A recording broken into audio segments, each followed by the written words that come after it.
were nearly deserted as I made my way to the bus stop.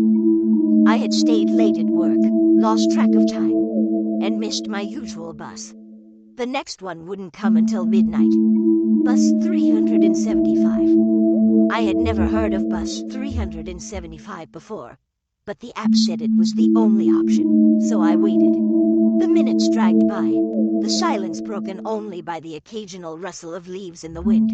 Finally, headlights appeared in the distance, cutting through the darkness. As the bus approached, I noticed it was an old model, one I hadn't seen in years. It looked out of place, like it had been plucked from another time. I stepped aboard, greeted by the driver with a silent nod. His face was obscured by shadows, and he wore an old-fashioned uniform, the kind you might see in black and white photos. The interior of the bus was dimly lit, the seats worn and faded.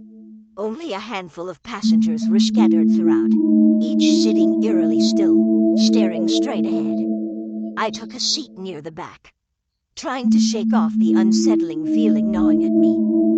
The bus started moving, the engine's low rumble the only sound.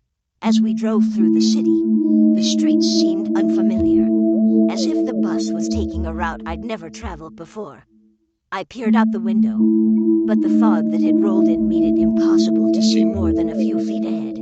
Time felt distorted. I checked my watch, but the hands were frozen, stuck at midnight. I glanced at my phone, but the screen was black. Panic started to creep in. I looked around at the other passengers, hoping to find some reassurance, but they all remained unnervingly still, their faces expressionless. That's when I noticed something even more disturbing. The bus was heading out of the city, into the countryside. There were no stops, no signs of life, just the endless road stretching into the darkness. My anxiety spiked, and I stood up to approach the driver, but as I did, I felt the eyes of the passengers on me. Slowly, one by one, they turned their heads to look at me, their eyes hollow, devoid of any life. My heart pounded in my chest.